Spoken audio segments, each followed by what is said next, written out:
Uma boa noite a todos que estão aqui conosco, né, os que estão presentes aqui no Seara de José, e a você que está assistindo em vídeo gravado. Fica o convite, vem pessoalmente para essa nossa roda de conversa. Não é curso, não vai ter prova, não tem apostila, né, não tem prova de final de ano, tem nada disso, né? É só para você angariar conhecimento, porque será cobrado quando você estiver do outro lado, né? Mas aqui não tem prova. Mas, antes de começarmos, vamos fechar os nossos olhos. Saúde. Vamos fechar os nossos olhos e dar graças ao Pai, em primeiro lugar, pela oportunidade bendita que Ele nos dá sempre de podermos recomeçar com uma reencarnação nova. Lembrando que nós temos uma vida só e várias existências. Cada existência que nós temos é uma oportunidade que Ele nos dá da gente evoluir enquanto espírito. Agradeçamos também a Jesus por ser esse farol guia, o caminho que leva ao Pai, como Ele mesmo disse. Agradeçamos aos espíritos benfazejos, trabalhadores aqui da Casa Seara de José, que prepararam esse ambiente para nos receber, e saibamos que a partir do momento que entramos aqui dentro, nós já estamos recebendo algum tipo de benefício. Agradeçamos também aos nossos anjos da guarda, que nos acompanham desde que nós nascemos, e aos nossos mentores pessoais, que nos auxiliam, dando boas intuições durante o dia e durante toda a nossa caminhada. Que assim seja, graças a Deus e graças a Jesus. Então hoje nós chegamos ao capítulo 45 do livro Mensageiros. No capítulo anterior, se vocês recordam, nós voltamos à casa de Dona Isabel, onde está começando uma nova tarefa, que é um evangelho no lar, que enquanto é feito o evangelho no lar, no mundo espiritual é feito um trabalho de auxílio, de cura aos espíritos desencarnados. Tá? Durante o evangelho do lar que é feito na casa da Dona Isabel, é feito o evangelho no lar e ao mesmo tempo, simultaneamente, está tendo um trabalho de auxílio aos espíritos desencarnados. Nós lembramos que na semana passada eles atenderam uma senhora, né, que primeiro eles atenderam um cego, né? Foi o André Luiz, inclusive, que deu o passe. Ele estava cego em espírito, né? Estava com uma névoa no olho, e o passe do André Luiz, junto com as vibrações, fez com que essa névoa se dissipasse e o espírito voltou a enxergar. Depois ele atendeu uma senhora que tinha um outro problema, um problema um pouco mais complexo, em que houve um alívio, mas não a cura por completa, né? Não o restabelecimento por completo, porque ela ainda precisava vir outras vezes, porque o caso dela era um pouco mais complexo. E hoje nós vamos saber da história desse senhor aqui, ó. Tá? Essa reunião é a que está acontecendo na casa da Dona Isabel. Aqui a mesa que ela montou para o estudo, e aqui são os nossos heróis, né? Tem o Aniceto, tem o André Luiz. Aqui, se eu não me engano, é o esposo da Dona Isabel, né, em espírito, porque é ele que coordena toda a tarefa espiritual. Então vamos lá. Observando e trabalhando sempre, Aniceto considerou: aqui não comparecem apenas os desencarnados enfermos, reparem os encarnados igualmente. Nessa reunião agora, nessa parte aqui, ó, tem os encarnados. Na anterior, eram só desencarnados, os espíritos desencarnados que apareceram durante a reunião da Dona Isabel. E agora não, agora também temos nós, os encarnados. Boa noite. Então, voltando ao texto. Observando e trabalhando sempre, Aniceto considerou: aqui não comparecem apenas os desencarnados enfermos, que foi no capítulo anterior. Reparem os encarnados igualmente. Entre o nosso círculo e a Assembleia dos Irmãos Corporificados, a percentagem de trabalhadores em relação ao número de doentes necessitados é quase a mesma. Então, o número de doentes equivale ao número de pessoas que estão tentando ajudar de alguma forma. Designando um cavalheiro aprumado e bem posto, que se mantinha em palestra com o Sr. Bentes, doutrinador naquele grupo, acrescentou: vejam este amigo rodeado de sombra. Esse é o Bentes. Tá? Desculpa, me confundi. Esse é o nosso amigo rodeado de sombras, esse é o Bentes, e aqui são os espíritos, né? Possivelmente aqui seja em conversação Aniceto, é que não está aparecendo aqui todos eles, né? O autor, o rapaz quando fez a imagem, ele deu uma enxugada na imagem, né? Então está aqui o Bentes, que é o coordenador da tarefa na casa da Dona Isabel, e aqui o rapaz com quem ele está conversando. Designado um cavalheiro aprumado e bem posto, que se mantinha em palestra com o Sr. Bentes, doutrinador naquele grupo, acrescentou: vejam este amigo rodeado de sombra, em conversação com o colaborador de nossa irmã Isabel. Ouçam-lhe a palavra e depois ajuizem. Lembre-se que eles estão, tanto o André Luiz como o Vicente, estão em tarefa de aprendizado ainda, né? Então eles estão indo lá para ouvir, para ver como as coisas acontecem, como eles estavam no campo, e teve o caso do burro que deu o coice no rapaz, né? E outros acontecimentos que eles viveram até agora. Tudo para eles ganharem conhecimento para a tarefa que eles vão fazer, que é o que a gente está fazendo aqui. A gente está angariando conhecimento.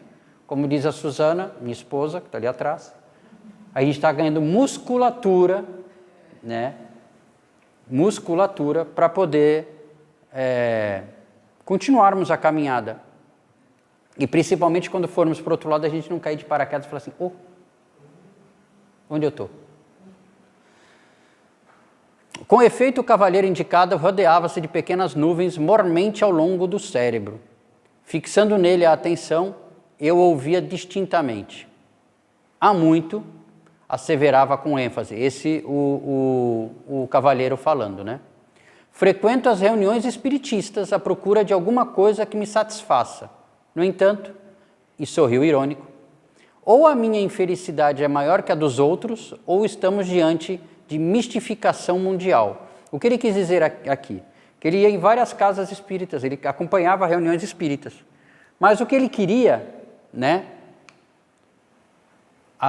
O que satisfaria ele, a necessidade dele, ele não alcançava.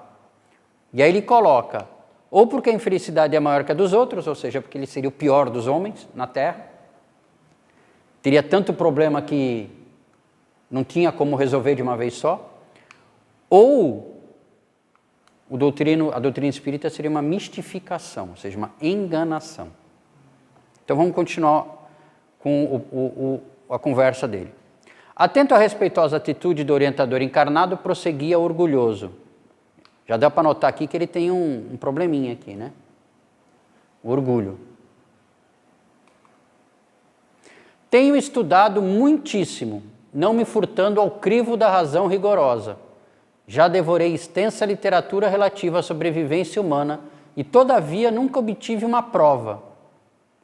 O Espiritismo está cheio de teses sedutoras, mas o terreno se mostra cheio de dúvidas. Muita gente tem esse raciocínio, porque quer provas, né? Quer efeitos físicos grandiosos, que hoje em dia já não temos, né? São muito raros, né? Tem o fenômeno do algodão, que é no interior de São Paulo, né? Mas são muito raros os fenômenos físicos. Nessa época também já não eram tão frequentes. Na época de Kardec eram muito mais frequentes. Mesas girantes,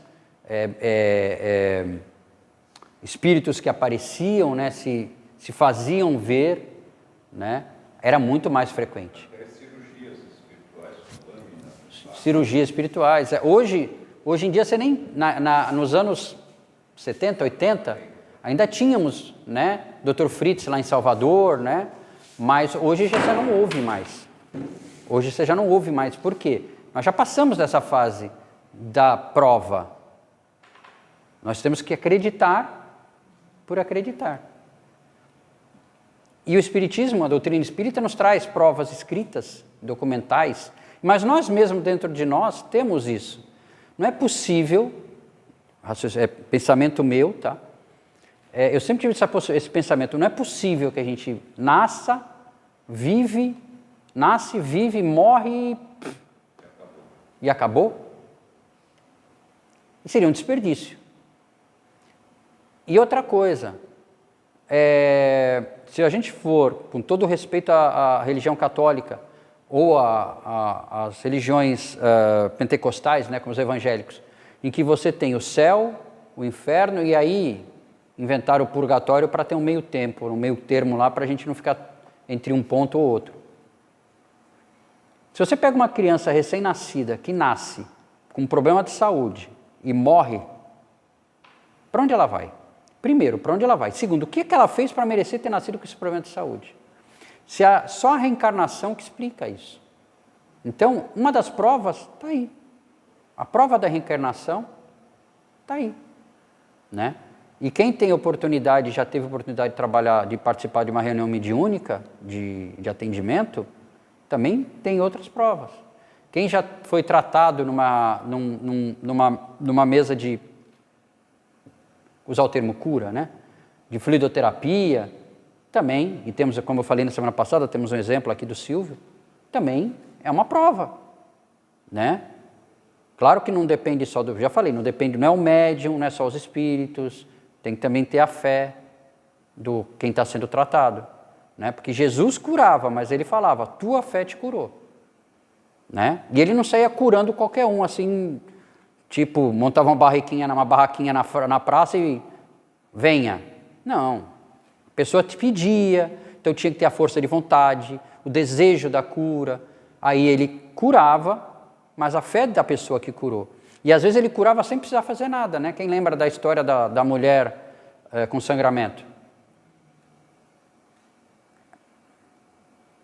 Ele estava passando e ela simplesmente pegou numa fita da bata dele, da roupa dele, e se curou. Ele só simplesmente falou assim, uma virtude saiu de mim, né? Ele não sabia o que era. Quer dizer, eu acho que ele sabia, mas ele, né? Uma virtude saiu de mim. E aí ele viu que era aquela senhora lá, aquela moça, que foi curada. Ela foi curada simplesmente pela fé dela. Ele não fez nada, entre aspas. Ele não impôs a mão, ele não, sabe, não fez nada. Desculpa, Arlindo, pode falar. É que muita gente são que nem Santo Tomé, né? Santo Tomé só acredita vendo. São Tomé, para quem não lembra da história, né? Precisou botar o dedo na chaga de Cristo para ter certeza que era ele, né? Mas a gente não precisa mais disso, né? A gente crê porque crê. A gente acredita porque acredita. Mas vamos lá, vamos ver as dúvidas do nosso irmão aqui. A obra de Kardec, inegavelmente, representa extraordinária afirmação filosófica. Entretanto, encontramos com Richer um acervo de perspectivas novas. A metapsíquica corrigiu muitos voos da imaginação, trazendo à análise pública observações mais profundas sobre os desconhecidos poderes do homem.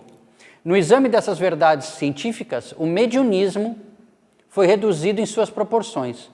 Precisamos de um movimento de racionalização ajustando os fenômenos a critério adequado. Todavia, meu caro Bentes, vivemos em paisagens de mistificações sutis, distantes das demonstrações exatas. E eu vou me penalizar, porque era para eu ter... Eu vou pesquisar aqui ao vivo, porque ao vivo, quem sabe faz ao vivo. Vocês viram que ele falou de um rapaz chamado Richer, né?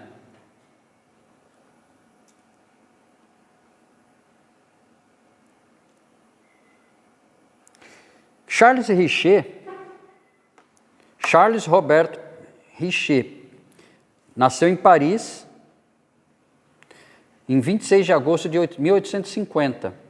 Morreu em Paris em 4 de dezembro de 1935. Foi um médico fisiologista francês, ganhou inclusive o Nobel de Fisiologia em 1913.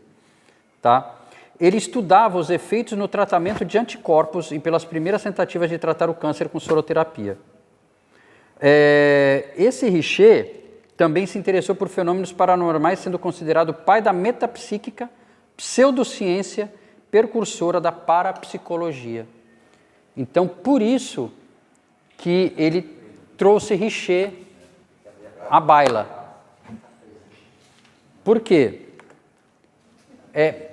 Antes de Kardec, quem esteve aqui no curso do Web, no ensino básico da doutrina espírita, nós quem estava dando o curso, né, o Silvio, o Newton e a Suzana, principalmente a Suzana que falou da história, lá de trás, antes de Kardec, tínhamos um senhor que estudava, a Suzana está aí, ela pode me refrescar a memória. Quem é que estudava o magnetismo? Me fugiu o nome. Mesmer. Mesmer estudava o magnetismo, antes de Kardec até. Tanto é que Kardec, quando viu as mesas girantes, a primeira coisa que ele pensou que fosse alguma coisa movida a magnetismo. Quem viu o filme lembra dele ir lá no teatro e procurar embaixo para ver se não tinha um ímã enorme. Até tinha. Infelizmente no teatro era uma armação. Até tinha. Mas nos bares, em lugares em campos abertos, não dava para fazer isso, né? Então ele está se baseando em quê? Que toda esse mediunismo que se fala na doutrina espírita nada mais é coisa da nossa cabeça, que eram coisas que a nossa cabeça criava, né? Que não tinha nada de real. Tipo, esse pessoal está viajando, né? Por quê? Porque ele não encontrava nada que comprovasse que isso existia. Continuando. Tá aqui, ele aqui, né? A essa altura, o interlocutor, muito calmo e seguro na fé, interveio considerando: concordo, doutor Fidelis, em que o espiritismo não deva fugir a toda espécie de considerações sérias. Doutor Fidelis é o nosso rapaz aí que tem as dúvidas, né? Contudo, creio que a doutrina é um conjunto de verdades sublimes que se dirigem, de preferência, ao coração humano. É impossível auscultar-lhe a grandeza divina com a nossa imperfeita faculdade de observação, ou reconhecer-lhe as águas puras com o vaso sujo dos nossos raciocínios viciados nos erros de muitos milênios. Ao demais, temos aprendido que a revelação de ordem divina não é trabalho mecânico em leis de menor esforço. Lembremos que a missão do Evangelho, com o Mestre, foi precedida por um esforço humano de muitos séculos. Antes de morrerem os cristãos nos circos do martírio, quantos precursores de Jesus foram sacrificados? Primeiramente, devemos construir o receptáculo, em seguida alcançaremos a bênção. A Bíblia, sagrado livro dos cristãos, é o encontro da experiência humana, cheia de suor e lágrimas, consubstanciada no Velho Testamento, com a resposta celestial, sublime e pura, no Evangelho de Nosso Senhor. O cavalheiro, que respondia pelo nome de Dr. Fidelis, sorria de modo vago entre a ironia e a vaidade ofendida. Outra aqui, orgulho, vaidade. Bentes, contudo, não perdeu a oportunidade e continuou: se todo o serviço sério da existência humana é alguma coisa de sagrado aos nossos olhos, que dizer da expressão divina no trabalho planetário? E considerando a essência do serviço na organização do mundo, que seria de nós se um punhado de espíritos amigos e sábios nos arrebatassem a visão ampla de orbes superiores, impelindo-nos para eles precipitadamente, tão só pelo fato de nos dispensarem como indivíduos uma estima santa? Aqui, voltando também à religião pentecostal, eles falam em arrebatamento, né? E aqui ele está falando que seria de nós se um punhado de espíritos amigos e sábios nos arrebatassem a visão ampla de orbes superiores, impelindo-nos para eles precipitadamente, tão só pelo fato de nos dispensarem como indivíduos em estima santa. Ou seja, o que a gente ia aprender se de repente eu fosse levado daqui para um outro planeta melhor, sem merecimento, só porque de repente tem um espírito do outro lado, evoluído, que tem essa capacidade e que me estima muito? Ele estaria errado e eu estaria sendo prejudicado. Porque a gente tem que, do átomo ao arcanjo, a evolução não dá saltos, né? Emmanuel já falou isso. Estaríamos preparados para a mudança radical? Saberemos o que vem a ser a vida num orbe superior? Não. Teremos trabalhado bastante para entender os divinos desígnios, E a Terra? E as nossas milenares dívidas para com o planeta que nos tem suportado as imperfeições? Como residir nos andares mais altos sem drenar os pântanos que jazem embaixo? Se vocês analisarem, se vocês imaginarem a espiritualidade como uma empresa, né? Aquele triângulo, né? Deus está lá no topo, a gente está na base ainda. Que merecimento nós teríamos para chegar no meio da tabela, no meio dessa pirâmide, se não for por esforço próprio? Não teríamos merecimento nenhum. Então aqui, como residir nos andares mais altos sem drenar os pântanos que jazem embaixo? Os pântanos nossos, os nossos pântanos, as nossas vicissitudes. É aqui, né, encarnado, é que a gente, com as vicissitudes da vida, as dificuldades, para falar o português mais simples, as dificuldades da vida, é que a gente vai evoluindo. Ninguém vai virar santo de um dia para o outro. Ninguém. Esqueçam. Se vocês têm essa ideia, se vocês acham que do outro lado vão chegar sendo recebidos por arcanjos e querubins tocando harpa, esqueçam. Não chegamos nesse momento ainda.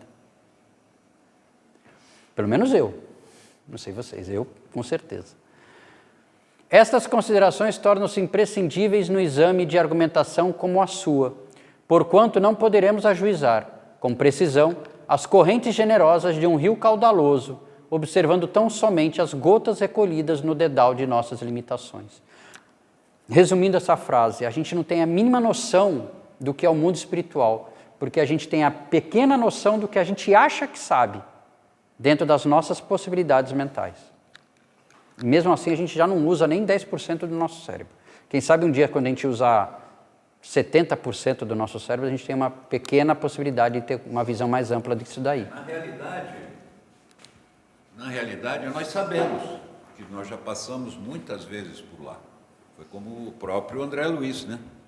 Ele veio nos trazer uma coisa que ele já tinha vivenciado há muito tempo, mas ele também não lembrava mais, ele vivenciou tudo novamente, assim como nós. Isso também é um aprendizado, é um crescimento, é uma evolução que a gente precisa passar. Não, concordo. Graças a Deus a gente tem o véu do esquecimento. Eu concordo com o que o Silvio falou, mas o que eu quis dizer foi uma visão mais ampla do mundo espiritual. Graças a Deus que faz parte da evolução. Isso. Mesmo quando a gente desencarnar, a gente não vai ter logo de cara, como André Luiz, ele não tem a mínima noção de como é o mundo espiritual no total. Em outros orbes, por exemplo, ele não tem essa noção. Ele tem a noção do nosso lar e do campo da paz, que já é muita informação, mas é ínfima perto do... Sim.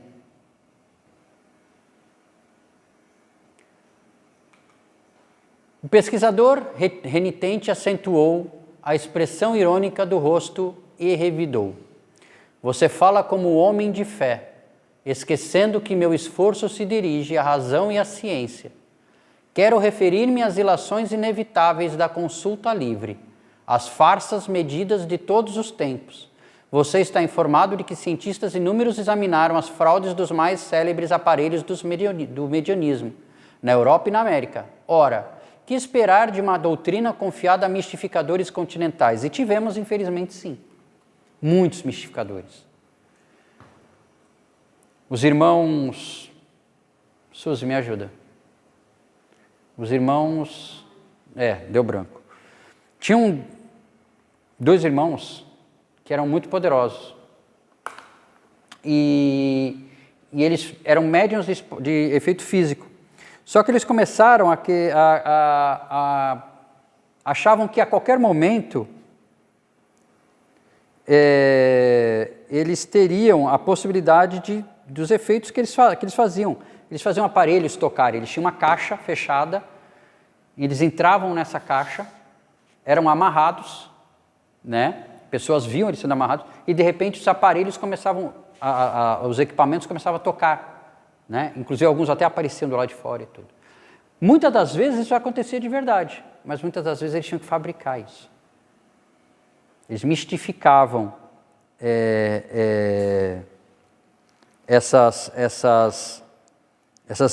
esses efeitos, né? Uma forma de ganhar dinheiro. Eles viram isso como uma forma de ganhar dinheiro. E então, isso que ele está falando não é mentira. Houveram mistificadores. Quer falar? Não. Houveram mistificadores na época de Kardec e muito depois também.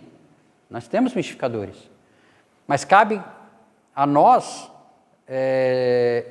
conseguir discernir. Por exemplo, como saber se uma mensagem realmente tem vem de um espírito, não digo elevado assim, mas um espírito bom, conteúdo. Kardec fala isso no Livro dos Médiuns. O conteúdo da mensagem é que prova se a mensagem é ou não é real, né? Eu, por exemplo, eu tenho muito pé atrás com casas que oferecem cartas consoladoras. Eu tenho. Principalmente as casas que você vai e você tem que preencher um formulário de 3 páginas com todos os dados que você tem. Eu já não confio. Não confio. Se você chegar numa casa em que seja perguntado só o teu nome e a pessoa com quem você quer falar, tudo bem. Agora, em casas que você chega e tem um formulário para você preencher com o nome das pessoas que morreram, que data morreu, com que você está praticamente entregando. Tem um amigo nosso que eu estava conversando com ele ontem, ele falou que inclusive fez uma pegadinha, ele foi numa casa dessas lá em Araxá, e ele fez uma pegadinha, ele botou o nome das pessoas completamente invertidos, para ver o que ia dar, né? Então, assim, existem mistificadores? Existem. Mas, como existem bons médicos, existem maus médicos. Como existem bons jogadores de futebol, existem péssimos jogadores de futebol. Como existem bons palestrantes, existem palestrantes mais ou menos, né? Como existem bons açougueiros, existem açougueiros mais ou menos. Isso, então. Entendeu? Então, tudo no nosso planeta é cheio de pessoas, bons profissionais ou bons trabalhadores e pessoas que estão ali para enganar. Por que na doutrina espírita seria diferente? Ainda mais que infelizmente, tem gente que se arvora da doutrina espírita para ganhar dinheiro.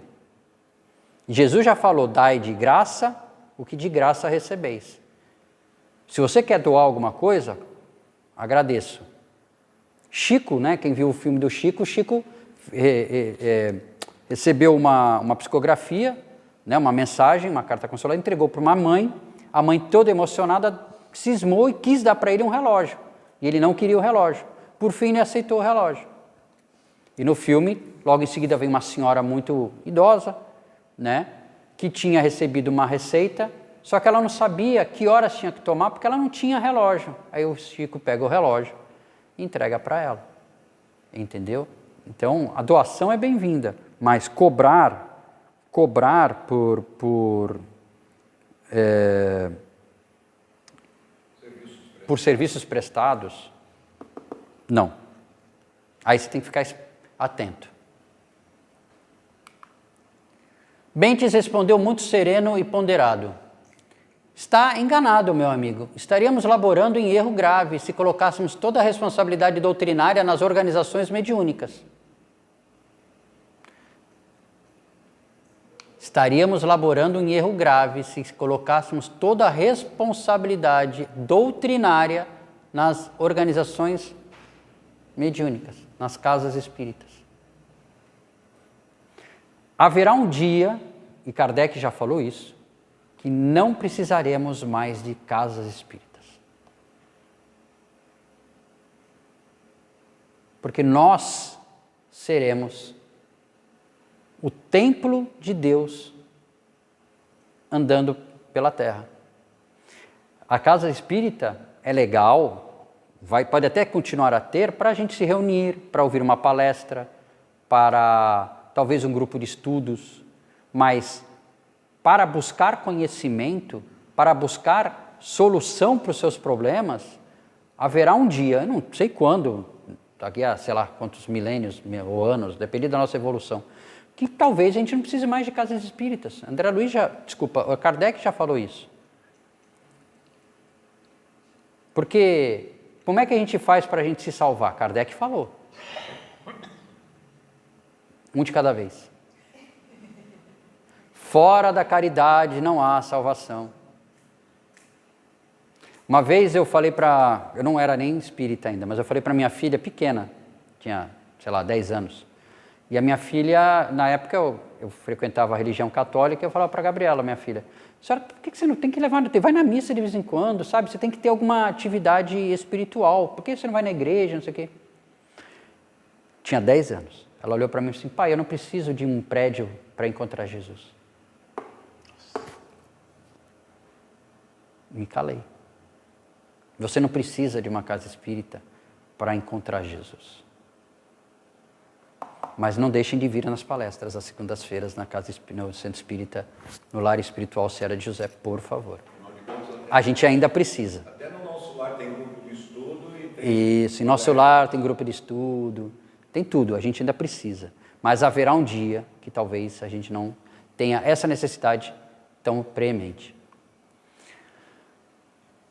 Os médiuns são simples colaboradores do trabalho de espiritualização. Cada um responderá pelo que fez das possibilidades recebidas. Aliás, eu falei isso uma vez numa casa espírita, quase que, eu não sei, eu acho que nunca mais me chamaram para lá. Cada um responderá pelo que fez das possibilidades recebidas, a cada um conforme as suas obras.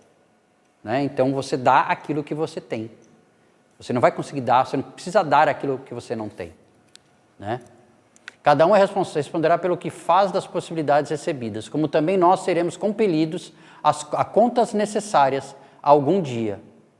Não poderíamos cometer o absurdo de atribuir a concentração de todas as verdades divinas somente na cabeça de alguns homens, candidatos a novos cultos de adoração.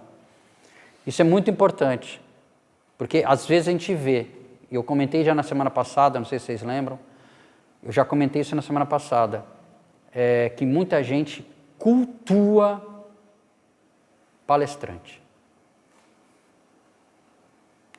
Cultua médium. E não é para cultuar. Porque o palestrante e o médium são meros operários. Nenhum deles é um ser evoluído, alguém que está na Terra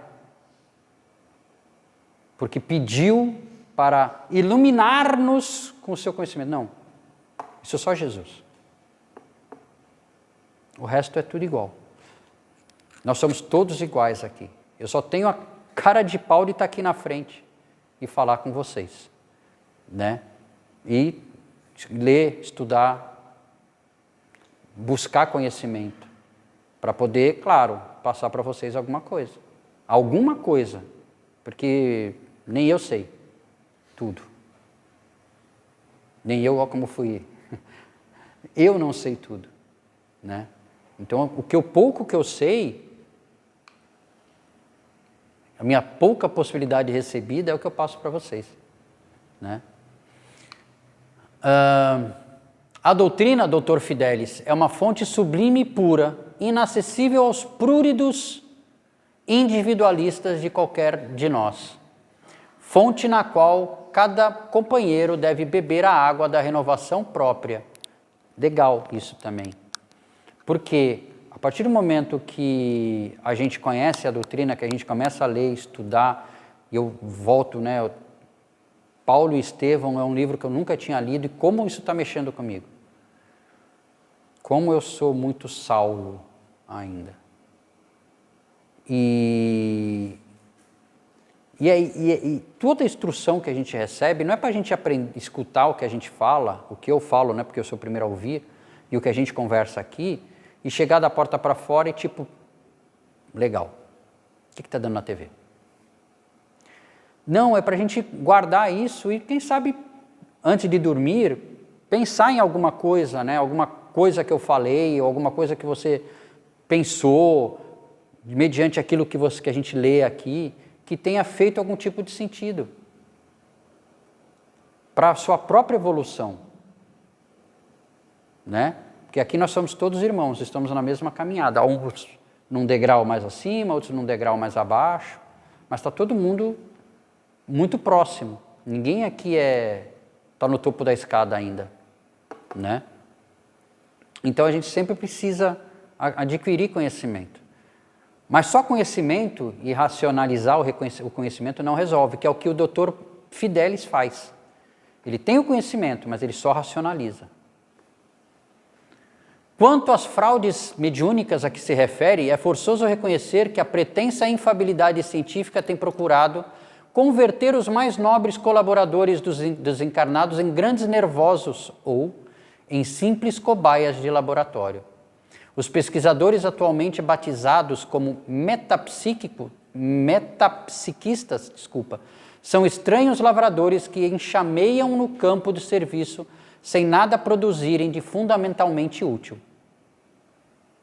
Inclinam-se para a terra, contam os grãos de areia e os vermes invasores, determinam o grau de calor e estudam a longitude, observam as exposições climáticas e anotam as variações atmosféricas, mas, com grande surpresa para os trabalhadores sinceros, desprezam o mais importante, a semente.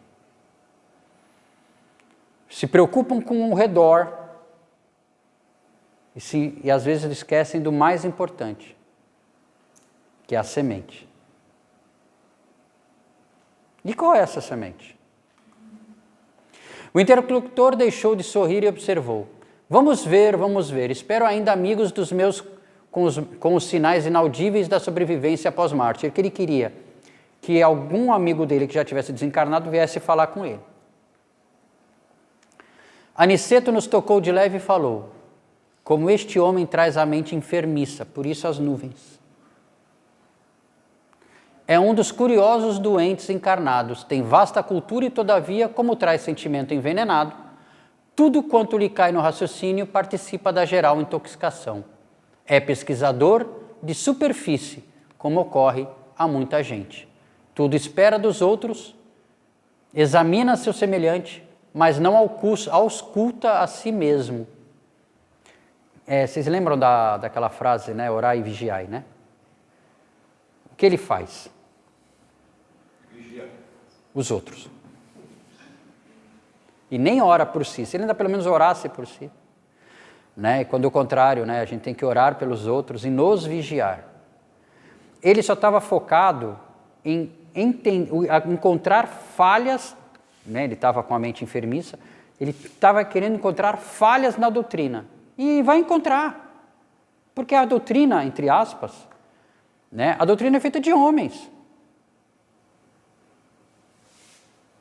E os homens são falhos. Tem uma frase de um palestrante espírita, que a minha idade me falha de novo a memória, que ele fala o seguinte, Raul Teixeira, lembrei, e ele fala o seguinte, a doutrina espírita é maravilhosa. Já os espíritas nem tanto. Mas os espíritas nem tanto. Obrigado. Obrigado. Então, assim, colocar a doutrina espírita, a validade da doutrina espírita nas costas, ou sobre as costas dos trabalhadores, dos seres humanos falhos que trabalham na doutrina, não pode. Não pode.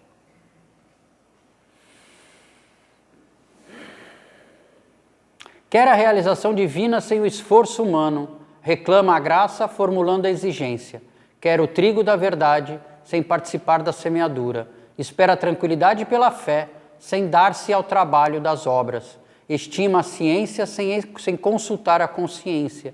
Prefere a facilidade sem filiar-se à responsabilidade. E vivendo no torvelinho, né, no redemoinho, de continuadas libações, agarrado aos interesses inferiores e à satisfação dos sentidos físicos em caráter absoluto, e está aguardando mensagens espirituais. Ele se acha merecedor de mensagens espirituais, mas o que ele faz para merecer? Alguma prova já que ele quer uma prova. Como disse o Arlindo, é o nosso São Tomé. Ele quer uma prova. O que ele faz para merecer a prova? Não, tudo bem, ele se afunda em livros. E o que ele faz de bom com tudo isso que ele aprende, ou que ele ouve, ou que ele lê? Nada. Muito pelo contrário, ele coloca um monte de senões, porque ele quer uma prova física. Ele quer que aparecesse um espírito desencarnado de alta elevação na frente dele e falasse com ele.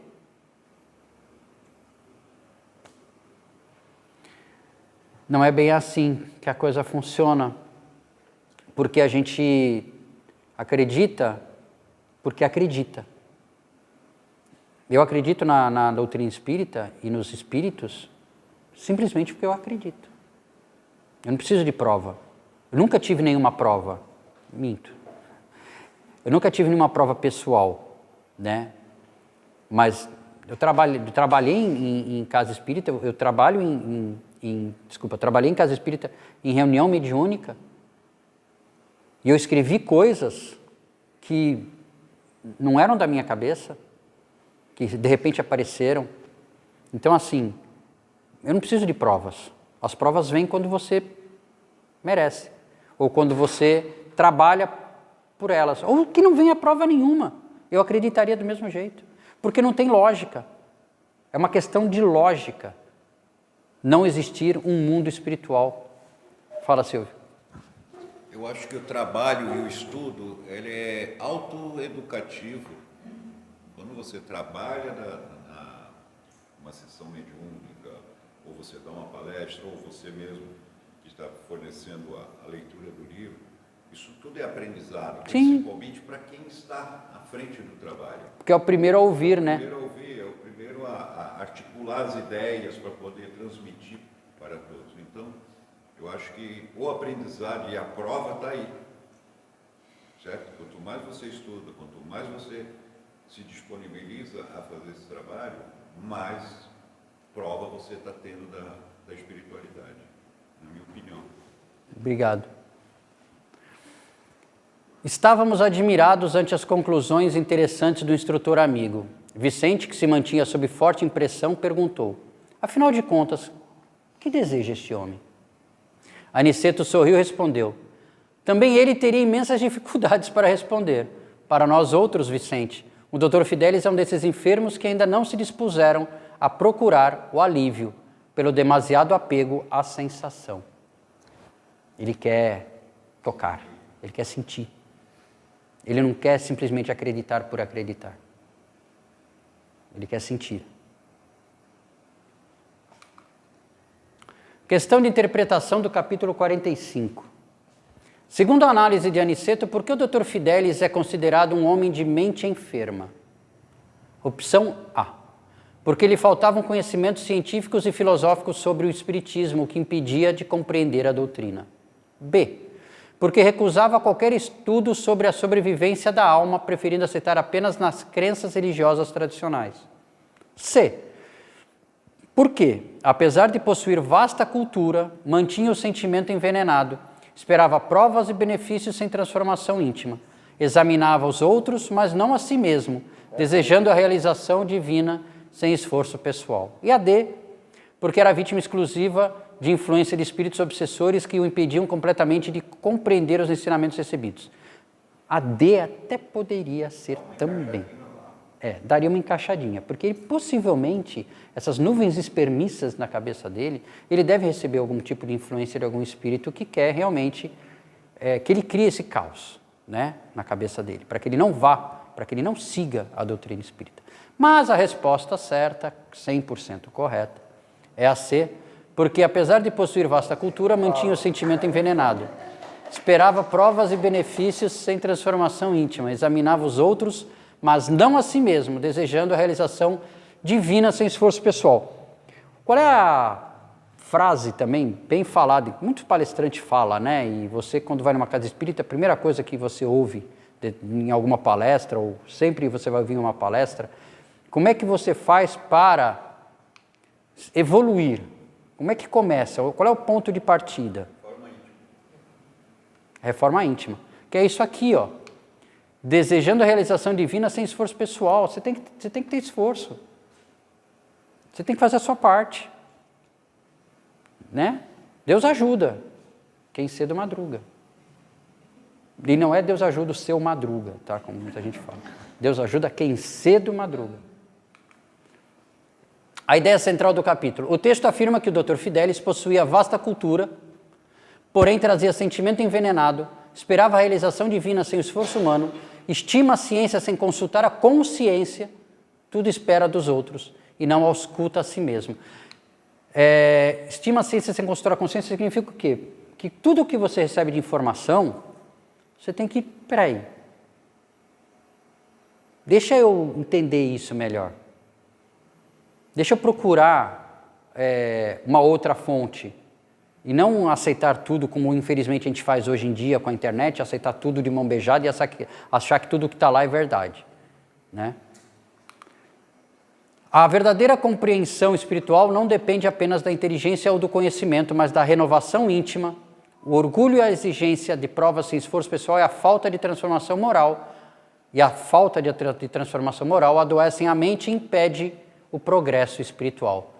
Então está aqui, ó. O orgulho, a exigência de provas sem esforço pessoal e a falta de transformação moral adoecem a mente e impedem o progresso espiritual. Talvez o orgulho fosse o grande problema dele, de achar que sabia tudo e não tinha conhecimento de nada. Um dos. Muita informação e pouca ação. E está aqui, né, nossos amigos aqui, o Dr. Fidelis, o Dr. Bento, renovação, mente enferma e a mente saudável, renovação começa em nós, reforma íntima, exame de consciência, caridade, serviço, estudo e fé racional. O que realmente importa, a transformação íntima, purificação dos sentimentos, viver os ensinamentos de Jesus e merecer a luz espiritual. Né? O verdadeiro caminho, fé raciocinada, que é a doutrina espírita, né? A fé raciocinada. Trabalho pessoal, humildade e autoanálise, amor e serviço, transformação íntima. Aqui está. Ele falando, o Espiritismo está cheio de dúvidas. A doutrina é para o coração, é preciso construir o receptáculo para receber a bênção. Né? Aqui botou um velhinho de barba, mas é o Aniceto. Tá? E o doutor Bento, né? Sem trabalho, sem transformação não há progresso espiritual, ou seja, sem reforma íntima, sem você botar a mão na massa. As coisas não caem do céu, só chuva. E às vezes um pedaço de algum asteroide pode cair também. Tá? Mas o resto não cai do céu. E agora...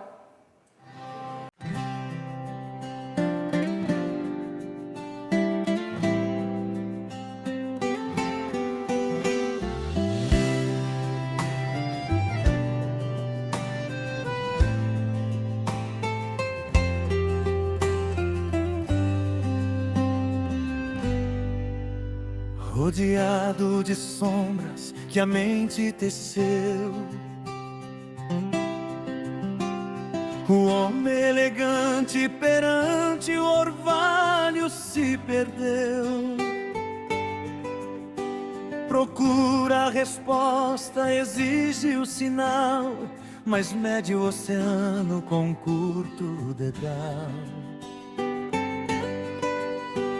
Frequenta a assembleia, ironiza o saber, procura na dúvida o seu próprio ser. Reclama do trigo, da terra e do chão, mas nega a semente em sua própria mão. A mente enferma que quer o clarão, sem dar o trabalho de abrir o coração, quer a iluminação sem nenhum suor, quer o céu bem alto sem se fazer melhor.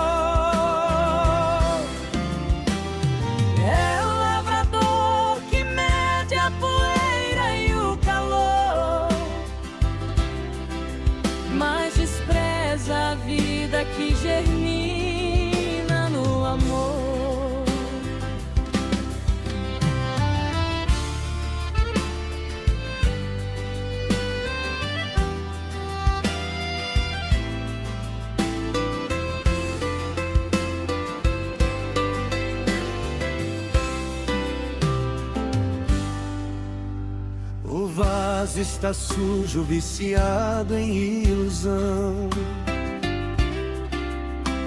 e quer recolher a água pura da redenção.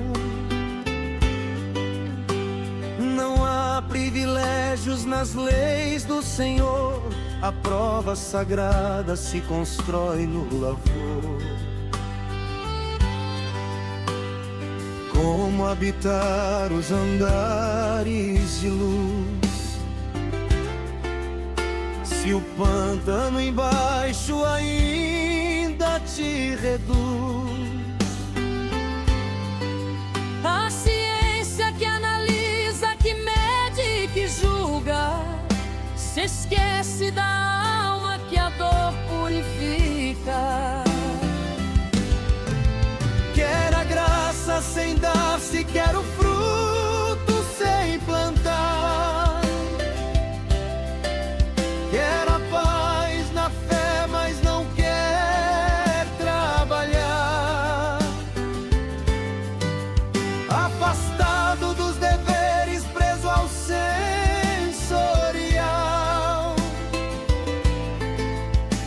espera do espaço um milagre final. Mas o que busca quem se nega a curar é um doente de alma que não quer amar. A mente enferma que quer o clarão, sem dar o trabalho de abrir o coração. Quer a iluminação sem nenhum suor. Quer o céu bem alto sem se fazer melhor. É o lavrador que mede a poeira e o calor, mas despreza a vida que germina no amor. Abre a consciência, limpa o teu vaso. A verdade divina não surge por acaso. Menos razão fria, mais semente no chão. A cura do espírito começa na ação. Mente enferma, Vem se curar. a semente espera Você semeia.